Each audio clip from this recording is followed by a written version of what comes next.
massacre that way. I like to start and end on time as much as possible. So with that, please help me in welcoming Dr. Tom Walters, who's going to be our next speaker. Tom? Thanks. Tom, where are you at here?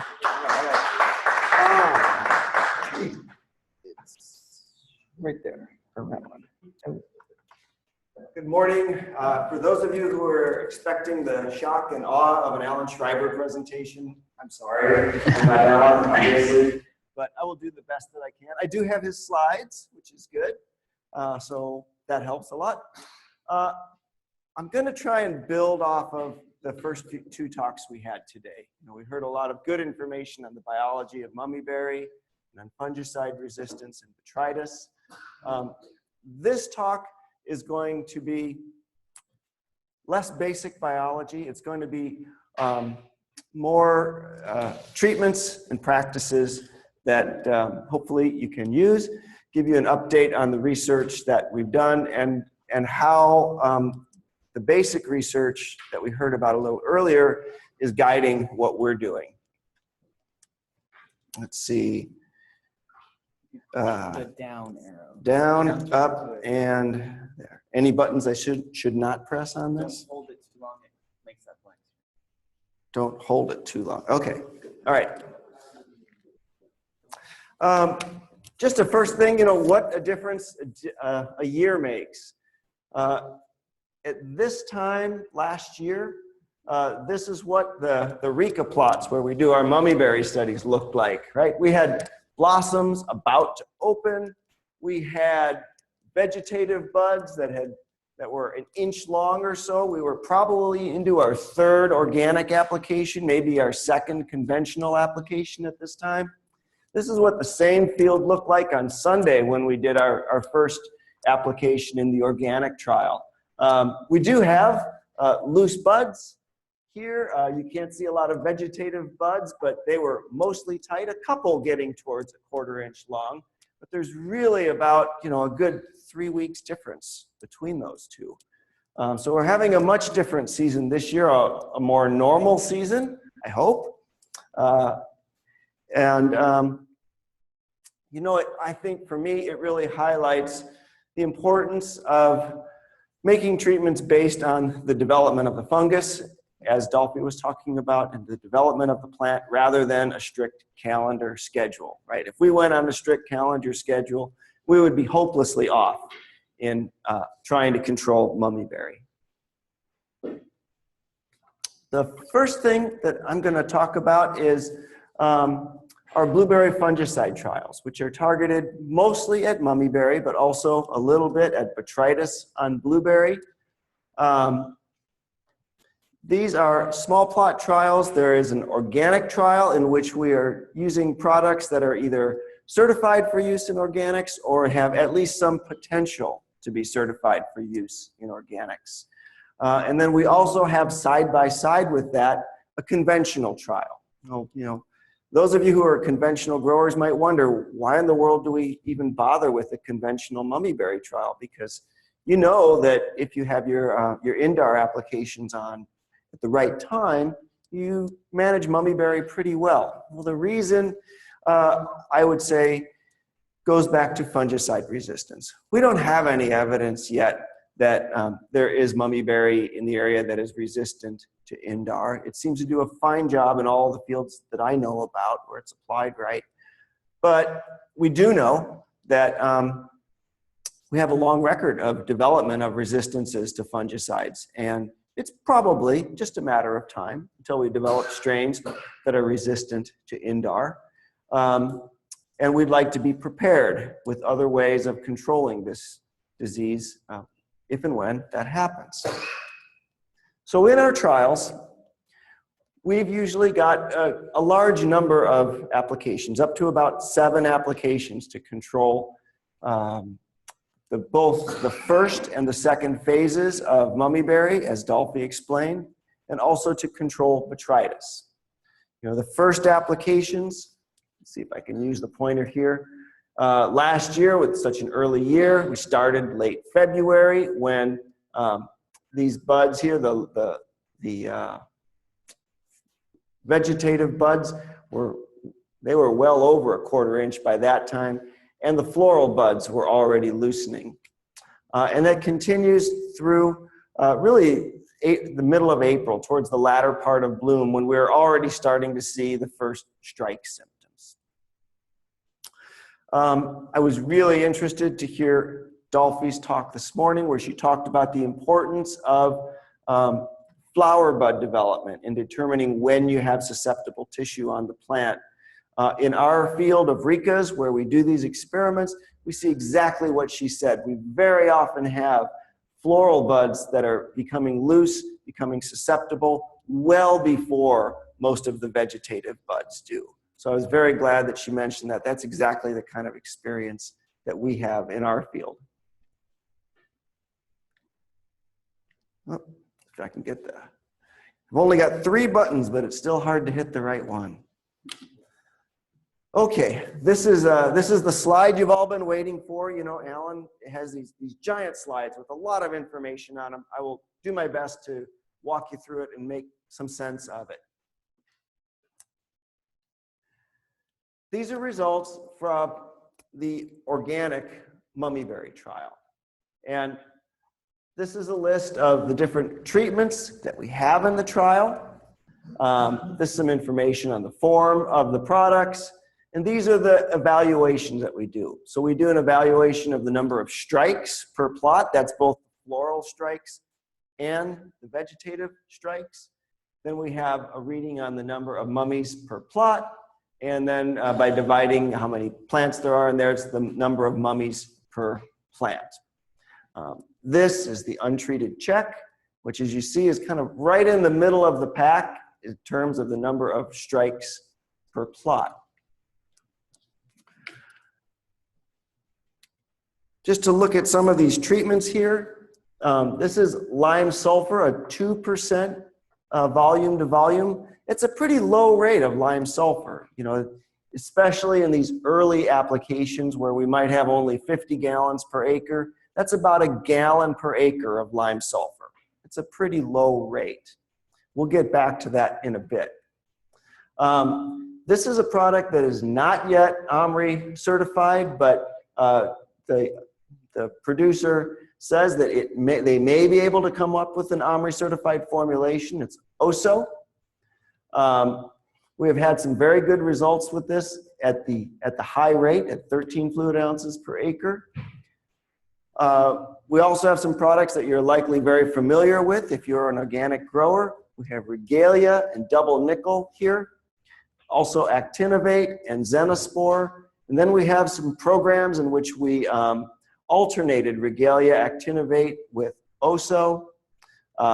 Fracture, this is not an organic product, but it is a plant-derived product that, again, the manufacturer thinks may be possible to develop in an OMRI-approved form. And then there are some more programs, different combinations of OSO, Regalia, Actinovate, and so on. There's also a low rate of OSO there. And as you can kind of see from the fact that the number of strikes per plot, there's really no significant difference of any of these compared to an untreated check. You know, none of these products were terribly effective in our trials. And unfortunately, this has been a really consistent result for us in our organic trials. This is the 3rd year that we have run these trials. And we have consistently found in our trials that products that we have been told work really well in growers' fields, like Actinovate and Regalia, and products like Actinovate and Regalia that have worked for other researchers in Oregon and in Michigan, have not worked for us in our trial. We think that it's not an application issue for us because we are able to certainly get a lot of products to work in the conventional trial, which is just 2 rows over. But we consistently have problems getting statistically significant efficacy in out of these. I don't know why that is. Yes, Spencer? Well, are these still plants that are adjacent to other, I mean, is your untreated I mean, I know that when Alan was doing these, they were very small plots all together in the same field. They're untreated, just feet away from other treated things. I mean, you're not doing whole fields at the same time with separation so that there's no ascospores present. Yep. So let me repeat the question for the remote folks. So if the question, as I understand it, is these are small plot trials, right? These are not fields treated with one thing or another. And so if I understand the question right, could that be a reason that these treatments don't appear to work well? Would that be accurate? Yeah, it's a good question. I don't think it's the reason because in the conventional trial, again, which is just right next to it, in the conventional trial, we also have products that work and products that don't work. And yet the products that work consistently work. So if the problem is that, say, the failure to maybe control strikes means that we're getting ascospores blowing around, or we're getting conidia blowing around, that would be the same in the conventional trial as it is in the organic trial, but it's not. I think there's something fundamentally different that we're not getting efficacy out of these products. And I wonder, after hearing Dolphy's talk, if it possibly could have to do with the longer ascospore release time we deal with here. In Oregon, in Dolphy's results, in 1 out of those 2 years, they had a brief ascospore release time. And in Jay Scheidt's trials in Oregon, sometimes regalia works, sometimes it does not. In Michigan, they generally have a shorter ascospore release time, and regalia works more often in trials in Michigan. That's just speculation on my part, but I have to present the data that I've got. I'm not saying that because it doesn't work in this trial that it won't work in your field. But I am saying that this is what we get in this trial, and I'm a little puzzled by it. But we get it consistently. We get it year after year after year. And we know that in our trials, we start early. We started on the 27th of February. We keep going pretty much until we're at least at 50% bloom. So we know, and where our frequency is pretty high. Our frequency of application, we target 7 to 10 days, and we didn't have any gaps that were longer than 9 days in this last season. So we think we're doing the application effectively. We certainly are able to do effective conventional applications, but for some reason, in our organic trial, we consistently don't get good levels of control. What we do see is things that are well, tantalizing. Also at the high rate, didn't give us anything that was significantly different statistically than the untreated check, but it is numerically less. I mean, it's 2/3 the number of strikes, which is something. If that's real, that is something. Also, our low levels of lime sulfur were low, not lower than the untreated check, but lower than some of the treatments. And again, they're around 2/3 the amount of the untreated. And also for those treatments, for the lime sulfur, we're having a little bit less, not significantly, but a little bit less number of mummies per plant. So for this year, we are going to look at this a little more closely. We're going to have OSO in there again. We'll again have regalia, double nickel, actinovate, all these others. One thing that we'll be doing differently is that we will not be allowing any tank mixes of actinovate with regalia because Jay Scheidt has had some experiments in which he has found that the regalia will actually deactivate the actinovate. So we'll follow up on that. We'll also be following up on some different lime sulfur applications. We have a lime sulfur treatment this year in which we're going on twice a week, not just once a week. We have some lime sulfur treatments in which we are going on with much heavier rates, up to 7 or 8 gallons per acre. And so we'll see if we can get anything out of that. We're really encouraged by the fact that we do see some activity with OSO, and that the manufacturer has indicated that they think they can come up with an OMRI certifiable formulation of it.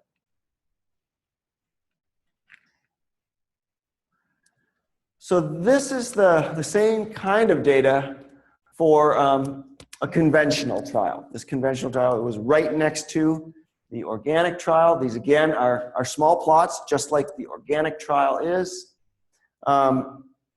This is the untreated check, the number of mummyberry strikes per plot. It was around 15.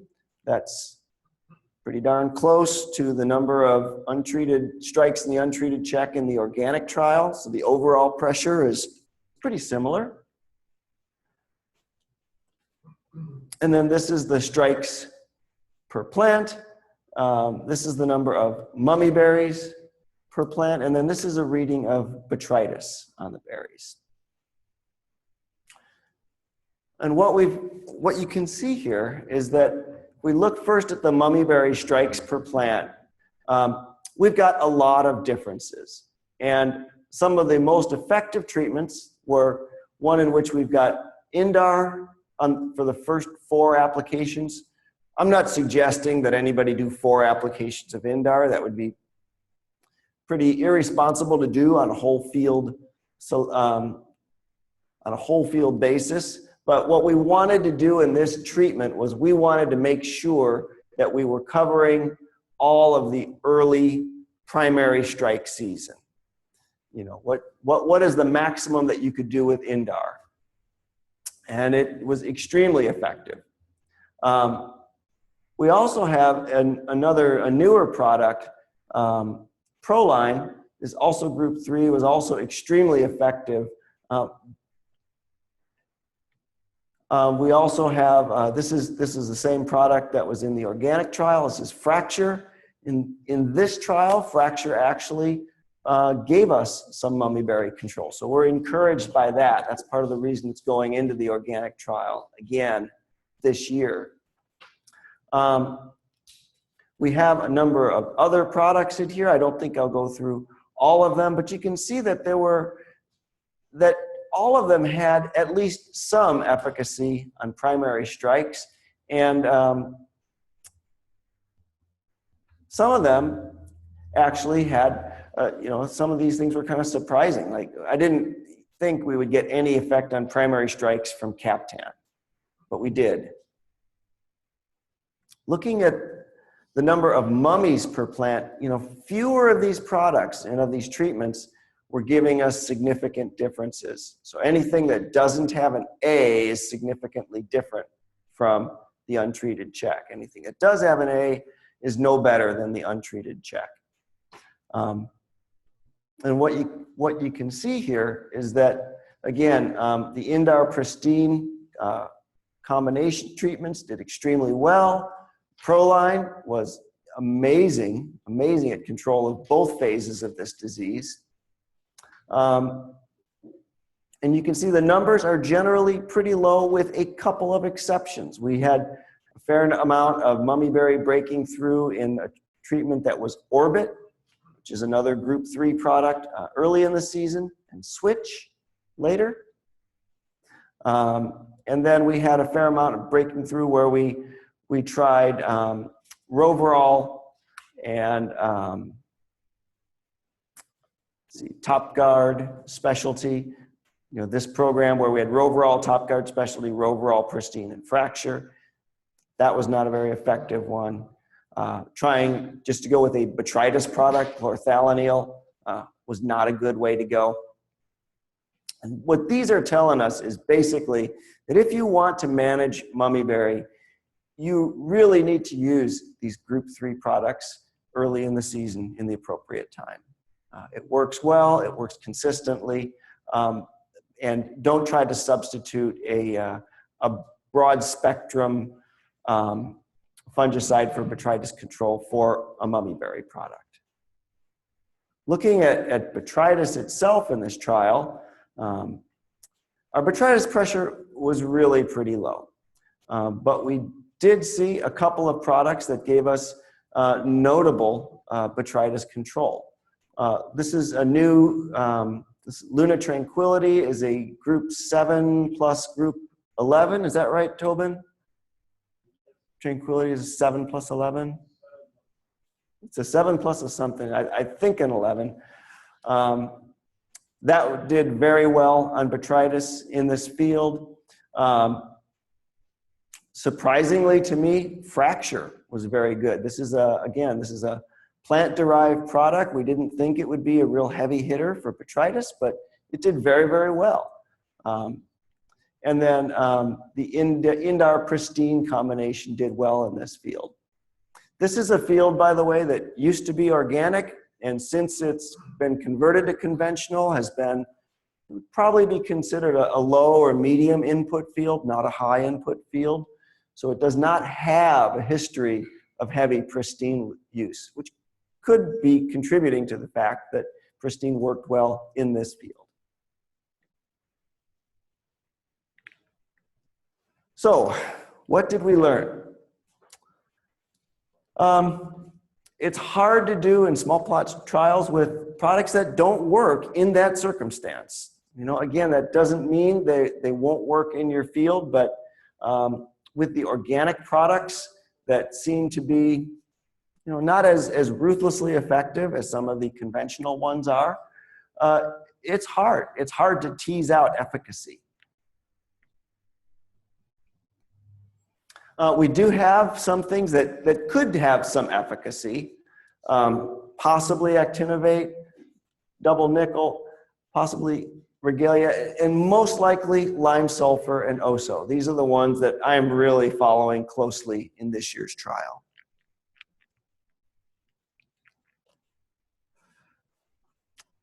All right, that's the basic same thing. And we have a little bit of optimism, which is kind of new because we've had just year after year in which we get no efficacy whatsoever in the organic trial. And this is really the first time when we have a couple of treatments that have come close to showing us efficacy. So we're very hopeful that we'll get something to you that you can use in organics. Plans for 2017, I've kind of hinted at most of this already. We'll continue this, different products, different programs. And I think I'll just move on from there. This is, again, one of Tobin's slides. Tobin, this was, I'm sorry for showing your slide. This was in the deck that Alan gave me. I didn't realize that it was yours. Well, as Tobin explained to you, much better than I can. You know, we've got a documented history of resistance to gray mold or fungicide resistance in our gray mold populations in our fields. And this includes Elevate, probably not Roverall, cyprodenil component of switch, fludeoxonil component of switch, and the bosclet component of pristine. You've already seen this slide. I just remind you the things that Tobin showed us from it. We do have widespread incidence of resistant isolates in both Skagit and Whatcom County. It varies a lot from one field to the other, and the lower input fields are the ones with more isolates that remain susceptible to those fungicides. It's a pretty clear picture of overuse in some fields and of the picture being very field dependent. Same sort of picture from blueberry. I'm going to skip over that. Tobin has already gone through this part. Again, much better than I would be able to do, so I'm going to skip over this as well and get to the part that I'm a little more familiar with. So Alan and I have done a lot of botrytis trial, botrytis efficacy trials in raspberry. And for the last 3 years in raspberry, we've gotten middling results from our raspberry trials because the last 3 years have been pretty dry. And we've been able to show some significant differences between fungicides and the efficacy in controlling botrytis, but we haven't really had a situation in which we had really heavy pressure the way that raspberry growers did in 2012. But what we have had is the good fortune to do what started out as just a little ancillary trial in blackberry. We got access to a Chester field. You know, Chester is one of these varieties that grows blossoms and fruit for a long, long time. It starts just after raspberries, and it continues, you know, through the summer into the fall. I've seen Chesters harvested, you know, as late as Halloween or even after that. So it's a great playground for doing a fungicide trial because you just know that sometime between when you start and when the trial ends, you're going to get a period of heavy botrytis pressure. And we had the added benefit that this was a field in which there's documented resistance to cyprodinil, to fenhexamide, and to boscalid. So what it makes this field is a little window into what it might be like in one of these heavily managed raspberry fields in a year with heavy pressure. What happens when you go into a heavy pressure year in a field that already has resistance to the main fungicides that growers use to manage this disease? And as the pictures imply, it's not pretty. But it's really great. I mean, if you're me, you know, the guy doing the fungicide control, you get so excited when you see this. You send this to your mom. It's like, we got it. It's not such a happy picture to the grower. But at this point, I should add that the grower that's allowing us to use this row, this is part of a larger Chester field. The difference is that the rest of the Chester field has hoops over it. And all the time that we are struggling to control botrytis in our unhooped row, the grower is harvesting beautiful, high-quality fruit. And that's because those hoops make an enormous difference in botrytis control. So if you are an organic raspberry or blackberry grower, hoops are probably your best friend.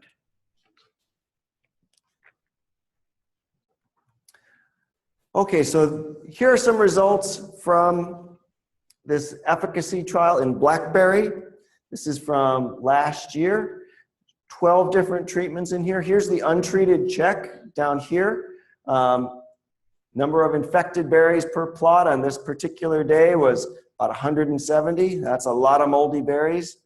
What you can see here is that many of the products that we commonly use, Switch, Elevate, and Pristine, which contain those active ingredients that we know there's resistance to in this field, they don't work, right? So when we know there's resistant isolates floating around in the field, those products don't work.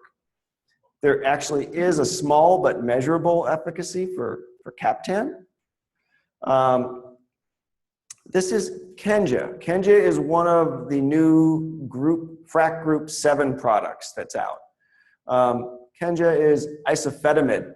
It's FRAC Group 7, so if resistance depended only on FRAC group, you would expect that Kenja would be no more effective than any other Group 7 fungicide. But it is somewhat effective in this real high pressure situation. And we'll get to that a little bit later. Here is a treatment in which we had Luna Tranquility for some of the applications, and then we alternated it with Captan and Serenade Optimum. Remember, Luna Tranquility is a newer product that has, it's a 7 plus another group. It's also a different Group 7 than Boscalid. It's fluopyram. And even in a rotated program, it's got some efficacy. When Luna Tranquility is applied alone, it's got pretty good efficacy. There's a new product. This is not a group 7. This is Omega. Some efficacy. And then we have another Luna program, again, with good efficacy. And then this is another new group 7 product. This is Fontellus, again, with some efficacy. So what we're seeing in this field where we know we have resistance to boscalid, we do find that we get efficacy with these other group 7 products. We do get some efficacy even with simple things like Captan. It's not very strong, but there is some benefit there.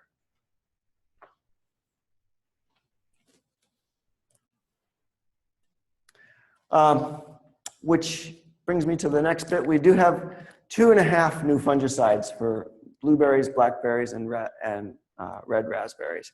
First one is Kenja, which is available now via Section 18, which we found has very high efficacy against botrytis, even in a field where we know we have resistant isolates.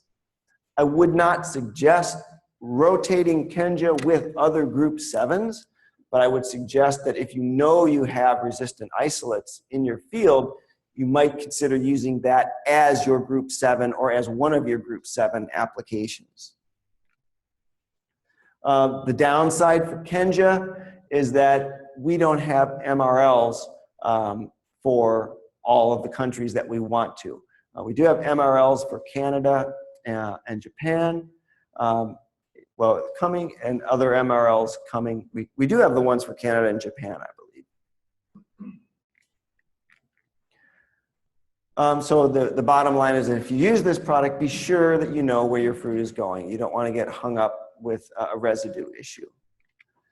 The second one is Luna Tranquility. Has a full registration, also very effective against botrytis. Has MRLs for Canada and Japan, but not for South Korea and Taiwan. And there is a third product that's coming. Fontellus is already available on strawberry, but not yet available on caneberries or blueberries. It is very effective, but we don't have MRLs for this one either. How am I doing for time? 5 minutes. Ouch. All right. Okay. You saw this slide already from Tobin talking about these new FRAC Group 7 fungicides. We've already talked about some of them. We talked about isofetamide. We talked about penthiopyrad, which is Fontellus. We do have a new one that we're trying this year. We're putting this one in our trial this year. Fluopyram, also new group 7. Some of these have the ability to control some of the boscalid resistant strains, but not all. So as I was saying earlier, they can be an alternative to the older group 7 products that a grower's been using, but you certainly wouldn't want to consider them in a different group. You still have the same restriction, don't repeat group 7 applications. And always when you're using a single site product, combine it with a multi-site product like Captan. It doesn't cost much money, it will increase the efficacy, and it will reduce the risk of fungicide resistance. And let's see, I'm going to skip over some of that. I think I'm not going to do anything on residue curves. We have a fair amount of work that Alan and I had done on residues. A lot of that is being taken up by Bev Gerdeman in the future. If you have questions about residue studies, please don't hesitate to contact me or Alan about it. I'd be happy to talk about it. If I've only got 5 minutes, I guess I'd rather open it up for questions if people have them. Yes, Tobin. The data slide? Yeah.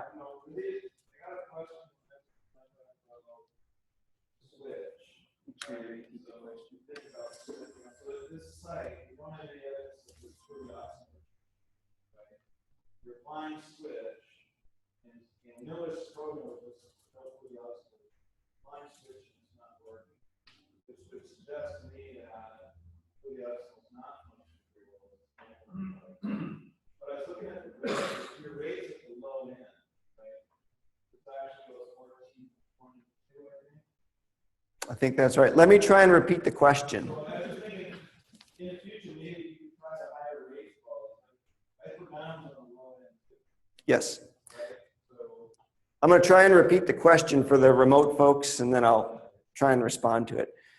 So the question, as I understand it, is that in the case of switch, the application rate is at the low end of the label. It's 14 ounces per acre.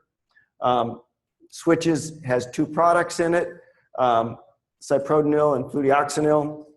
And it appears from the data there that we're not getting control in the switch treatment. Could that be a result of the low rate? And then the question was also asked, same thing about iprodione. The amount there is at the low end of the labeled rate. So the answer is yes. Yeah, it is.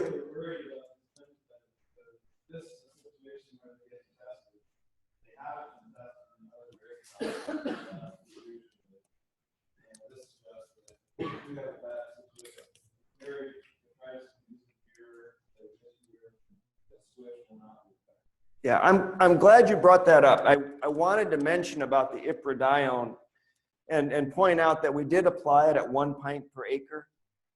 In lighter pressure situations, we've gotten good control. This is the low end of the labeled rate. In other situations, we've gotten good control with that rate. We didn't here. You know, in hindsight, it would have been better to step it up to 2 pints per acre and see if we got efficacy with that.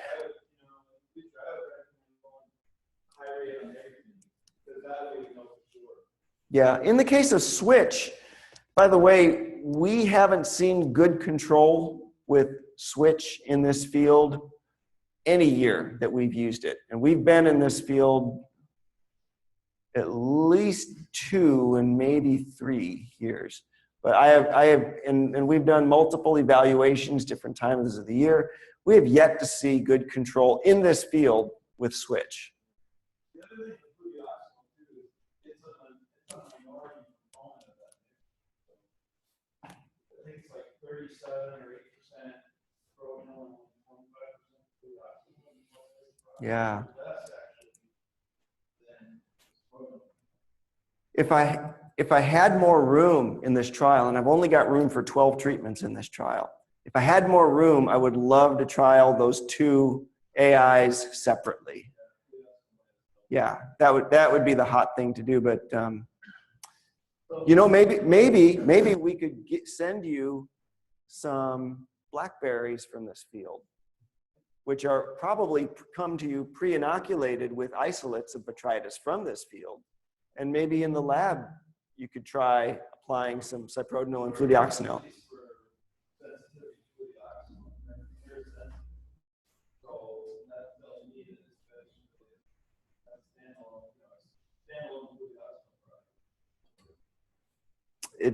Not in this field. Nope.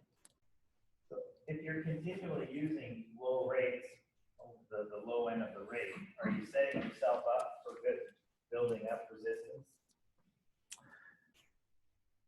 Yeah. I can't. So the question is, if you consistently use the low end of the labeled rate, do you set yourself up for resistance? And I guess I'd say that's what people tell me, but I don't know the answer to that for sure.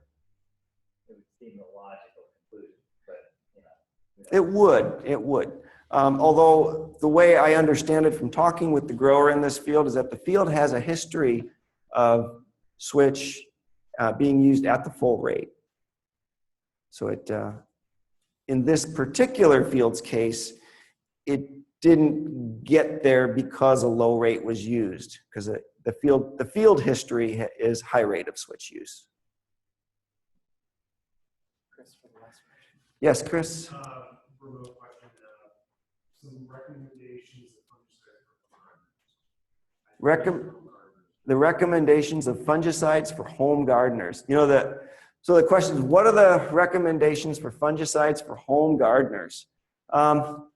Honestly, I'm not sure I want to go there as far as chemical products. The reason is that you know, as a home gardener, you don't have access to a lot of these products. Some of them are registered or restricted use pesticides. You know, they need to be applied only according to the label. And so I'm reluctant to make a recommendation to somebody for use in their home garden, with the exception of non-chemical controls. You know, in my garden, I try to keep stuff picked off. I find I get less botrytis if I go out there and I harvest every 2 days instead of every 4 or 6 days. That makes a big difference. If it wasn't so windy at my house, I might play with hoops more. I think that would be that would make an enormous difference in the amount of botrytis you would get in your berries in a home garden. I think those would be my first approaches in a home garden. Also, consult your local extension. And Don McMorrin reminds me, thank you, Don, have them consult their local extension office. Yes? I don't know much about organics, but you talked about changing the application perhaps to get a better quality. Does that remove it from the organic realm? If you change the application or increase the product that you're putting on? So the question is does changing the application or increasing the amount of product put it out of the organic realm? No, the product has to be applied within the limits described by the label. And usually if a product is approved for organic use, it's approved for use according to that product's label. So if you've got the product and you're applying it, you know, within the label, and it's approved by OMRI, and most importantly, whoever certifies your field as organic is on board with it, then you're good. You talked about increasing it, see if you get better. Like increasing the rates, yeah, like with lime sulfur, yeah. So You're not using it to total amount of yeah, the lime sulfur labels that I've seen have a lot of flexibility in the rate in which they can be used. I'm sorry, I guess they brought the hook out. So I'll be around for lunch if you have any questions. Be happy to chat with you. Thank you.